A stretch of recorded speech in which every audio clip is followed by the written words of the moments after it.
Welcome, everyone, to this briefing brought to you by the Israel Defense and Security Forum, IDSF. In Hebrew, name is a Petronistim.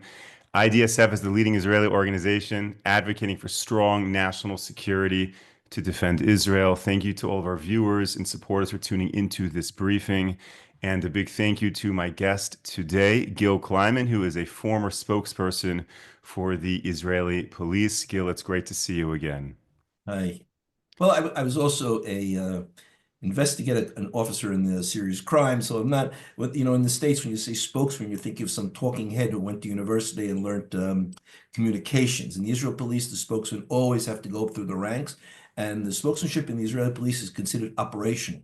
In other words, whereas in other organizations, the head of the unit has something, does something, and then he calls the spokesman in and he gives the spokesman a brief he goes out and the spokesman goes out and gives a press conference. In the Israel police, he's at from the first minute that the thing starts at the operational level, at the arrest level. He's there in courtroom. He's used operationally. And that's one of the successes of the Israeli police is that every single spokesman, when you ask him a question, he has 20 years of investigative experience or military, police experience behind him.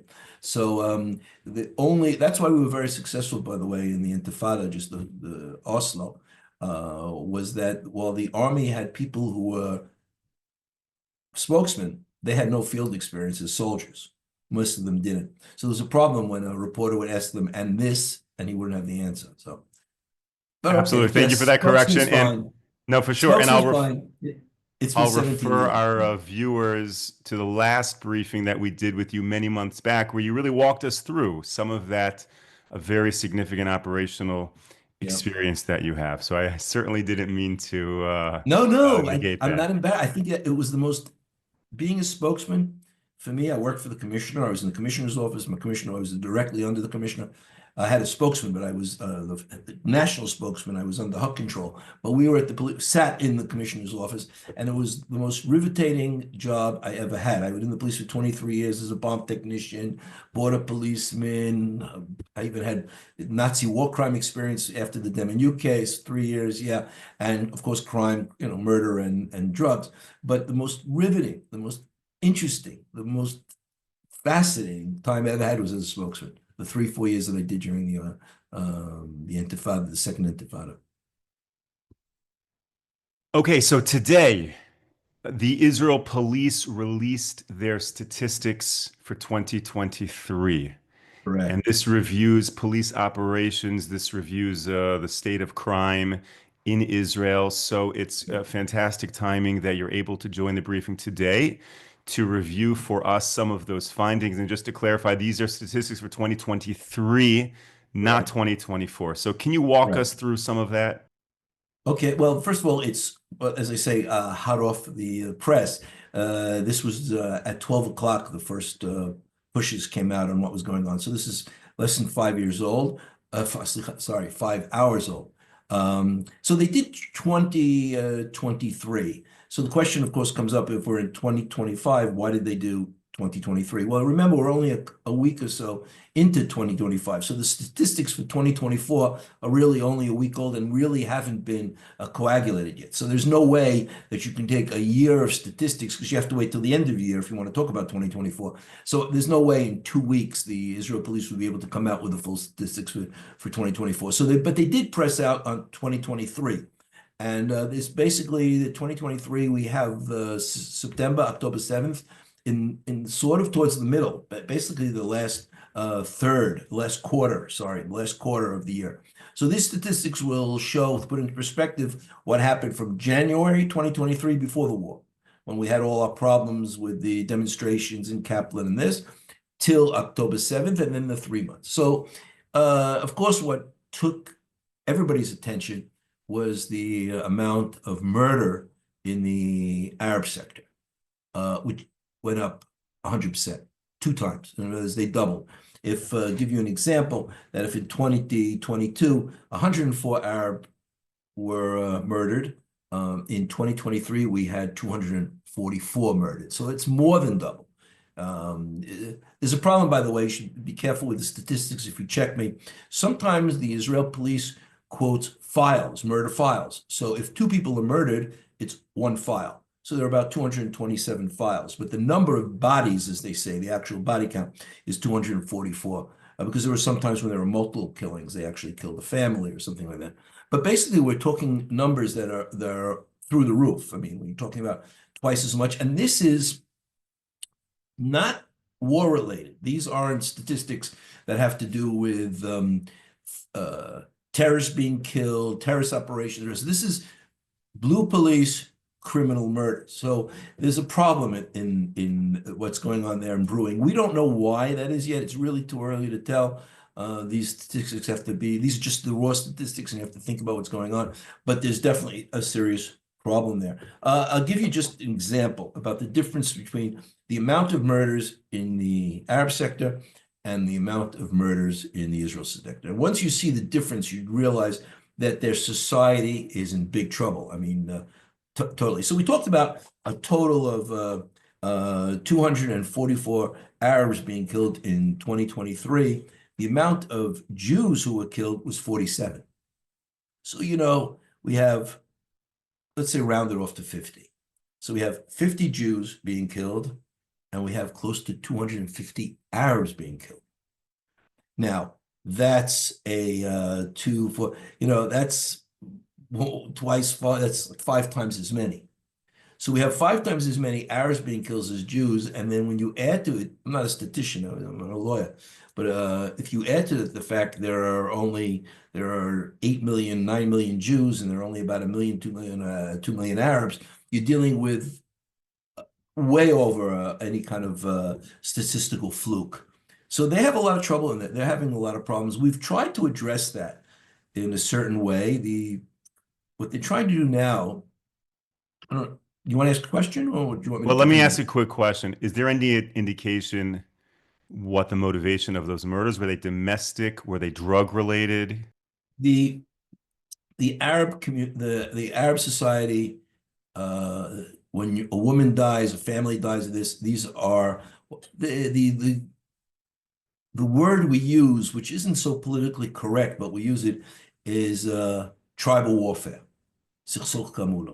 In other words, this is drug related, tribal related, pride related, family honor related, killing a family member, a woman family member who you think might have had some kind of relationship with somebody. But this is a society that has trouble, in other words. This isn't crime. This isn't where a mafia guy kills another mafia guy. That happens also. That happens a lot. But a lot of it is broken up because they're in tribes. In other words, it's like families, like mafia families that belong to families. So, and you add to that the question of family pride. So you have a situation where it's also drug related, but it's also related to the fact that from a different tribe and you've treated me disrespectfully. So my ability to kill you is easier than it would be if you were in my own tribe. So there's a very serious problem. The numbers are very high as far as they're concerned. This is not whether Jews kill these Arabs. No, this is Arab on Arab crime.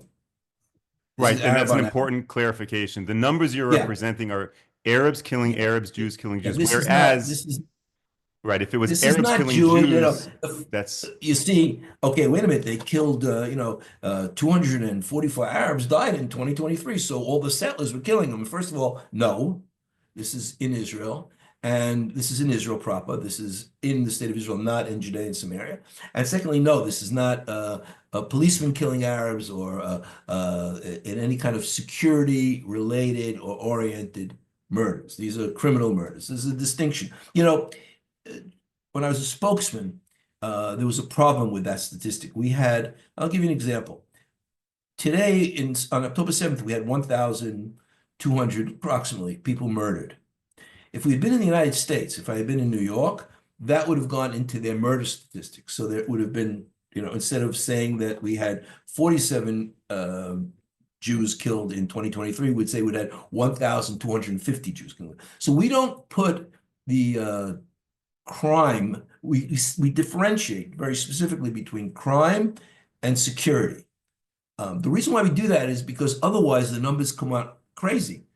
You could have we had 1,300 murders. Oh, no, we had terror murders, 1,200. We only had 47 murders in a country of 9 million people. Think about it. New York City is what, 9 million people say. Uh, I think they're at 300 murders a year or 400 murders a year. I'm not sure. I don't remember the statistics. I know when I was growing up, they were over at, when I was growing up in Brooklyn, they were at over 1,800. I know they had numbers that were crazy. They used to call it the Fear City. But today they're much lower. Still, if you think about it, in a society of 9 million people, you have 47 murders. Very low, as Jews are concerned. Jews don't kill murder other Jews. Um, so this is facts, okay? I'm not talking politics now. I'm not talking about it. And I know that people are trying to take it somewhere politically. It's a fact, okay? Bodies, the bad thing or a good thing for a politician or for a spokesman or for a policeman is when you have a dead body, it's a dead body. If you steal a car, it might be using the car without permission. It might be the license wasn't. When you have a dead body, it's a dead body. So when you say there are 244 Arabs who are killed, there are Arabs that are killed. When you say there are 47 Jews killed, there are 47 Jews killed. In other words, you can't fluck those statistics around.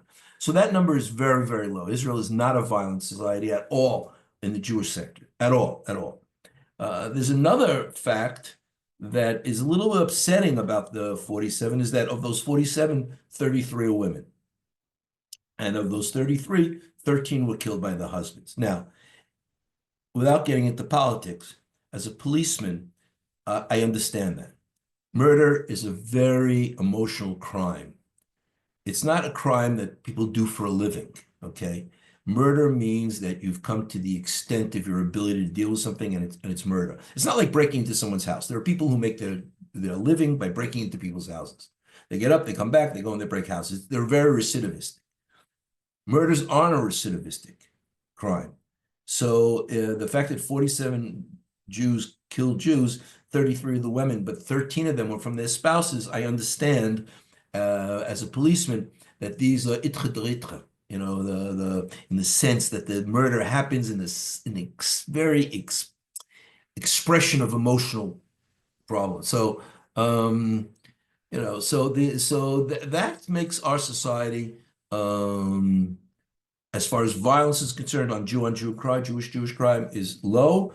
Arab on Arab crime has gone through the roof. Let me ask a question if I can, because some of our viewers Sure. are asking this and are seeking a little clarification. If there is a Jewish Israeli who has a domestic dispute with an Arab Israeli or a business deal gone bad with an Arab Israeli and it's not motivated by terrorism, where does that statistic In exist? other words, if an Israeli kills an Arab, that would be killed. He would be registered as a dead Arab. Okay.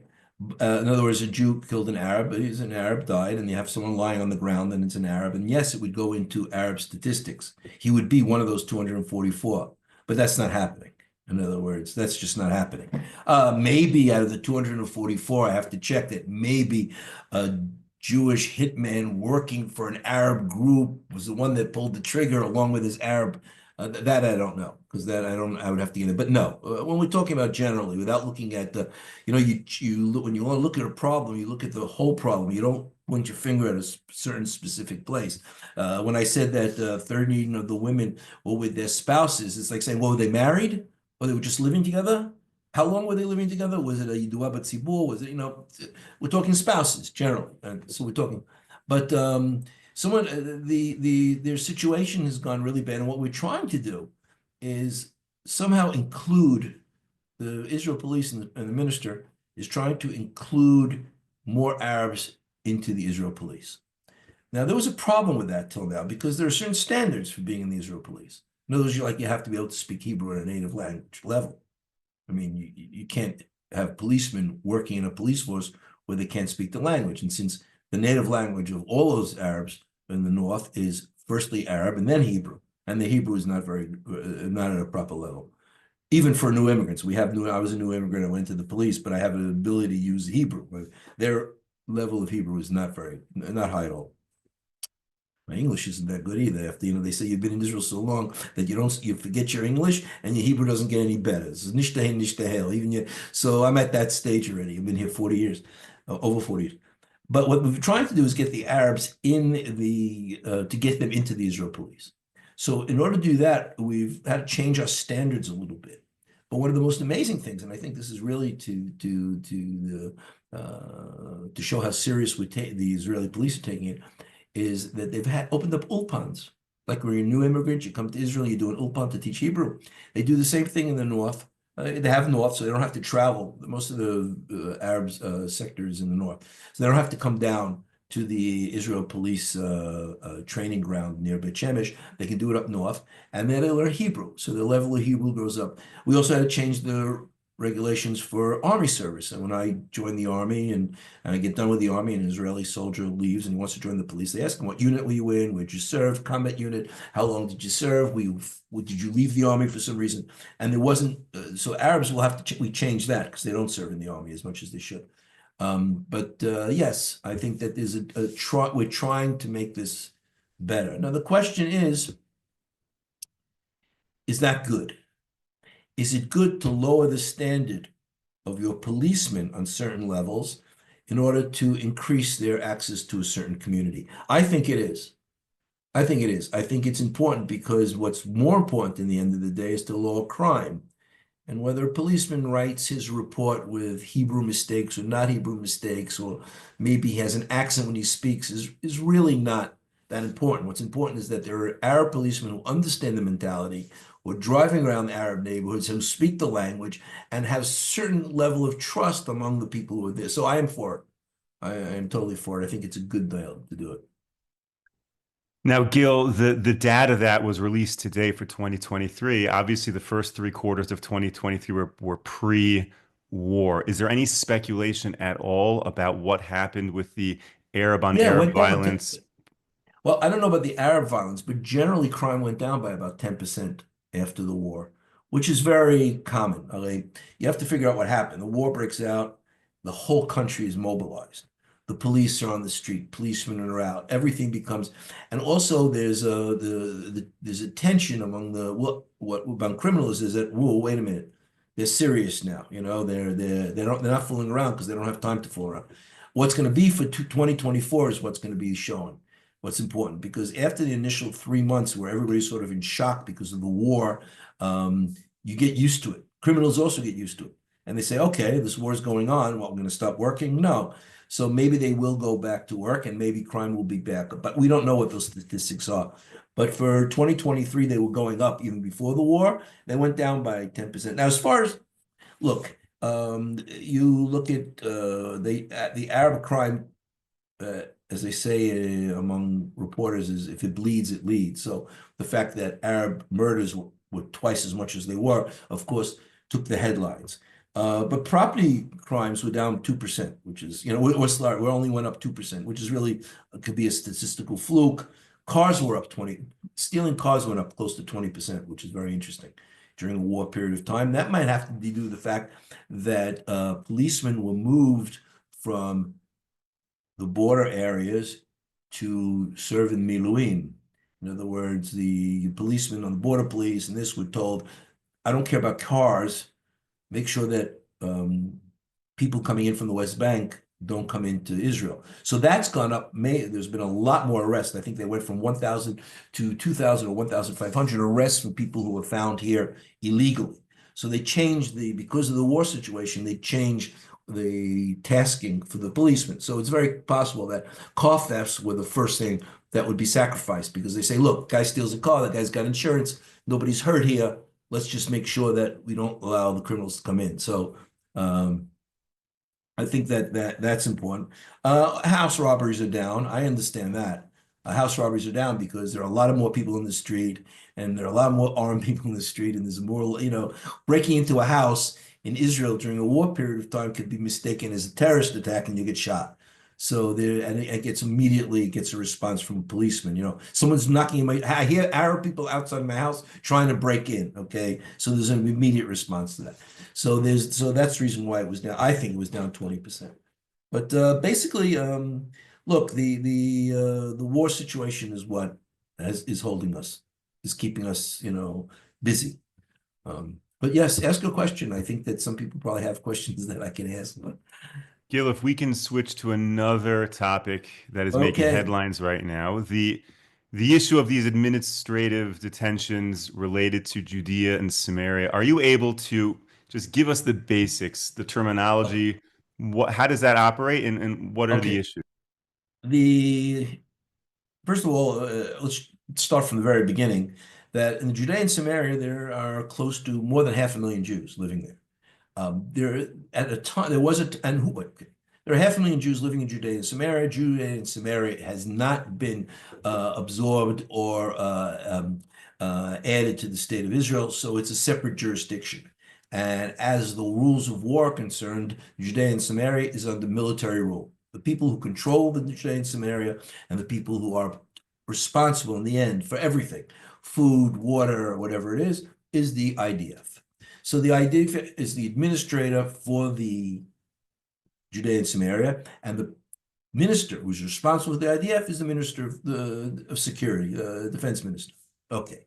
He's allowed, because of the previous government that was there was Jordanian, and before that the British, he's allowed, if he thinks there's a security threat, to sign off on administrative detention for somebody, which means we're just talking about Jews now. I'm not giving you the numbers for Arabs. It's the same administrative detention, whether it's an Arab or a Jew. He can sign on, and what that means is they come and arrest you and they put you in jail and you stay there without ever being tried or even knowing the evidence that you have. And it's not like they say to him, look, you've been charged with on January 3rd, you've tried to plant a bomb. No, you're going to arrest and we're going to put you in jail. And they bring him in front of a judge, and the judge says to the police are the ones who are doing this, but they're the long arm of the Shabak, because the Shabak is the ones that are interrogating them. They say to the policeman, okay, what do you have on him? And they give a secret document. So in other words, the person who is standing there, the Jew who's standing there, has no idea what is on that piece of paper. If he had known what was on the paper, he might easily have said, wait a minute, who told you that? Joseph Cohen told you that? Joseph Cohen and me, we have an argument for 20 years. We've been fighting. He's my enemy. These things don't come up. So you sit and they put him in jail. And Gallant broke all records for this. He had 35 Jews sitting in, when they say administrative detention, they're not sitting at home. They're sitting in jail, in a prison. They're sitting in jail, not knowing what they're being charged with, not knowing the evidence against them, and not knowing when it will be end. Because the Minister of Defense can renew this and keep on renewing it forever. So Gallant did that, had about 35, which is, if you're comparing, usually there are about 5 or 6 in administrative detention. He put 35 Jews in administrative detention. When he left, the first thing that the new Minister of Defense, Katz, was freed most of them. I think there are maybe 3 or 4 left in administrative detention. But the people who do the actual arrests are the policemen, because Israel, Jewish is policemen. So what they found was that the head of the investigative division of the Israel police, blue police, not the blue police, in the West Bank, and now I'm being very careful because this is under a lot of scrutiny, and it's still an open investigation, and this, so I don't want to say anything that might somehow make it seem one way or the other that incorrect. Basically, he's being investigated. He was arrested, charged, let go, and then arrested again, and then interrogated on interfering with the Army and Shabak's attempts to carry out the administrative orders. That's what I'm saying. And of course, it's connected up to, of course, the Israeli press is trying to hook this up to Ben Gvir. I want to say something now, and I'm a panelist on the Israeli television once a week on Saturday night, right after Shabbos. We get there, the studio is still cold because it was Shabbos and no one was there, so the heating's not working. And I said this at the very beginning when they put in the new police commissioner, Levy, and I said, they're going to be looking for the police now. Because the politics, as far as the politics are concerned, Ben Gvir is a problem for them. And they get through the police, they can get to Ben Gvir. And as you saw, the Attorney General wants Ben Gvir to be thrown out from his position as Chief Minister of Police, because she thinks that it's not worthy of being it. There's a problem with him there. He's interfering with the investigations. So they've become a target. The Israel police has become a target of left-leaning or certain people of a certain agenda.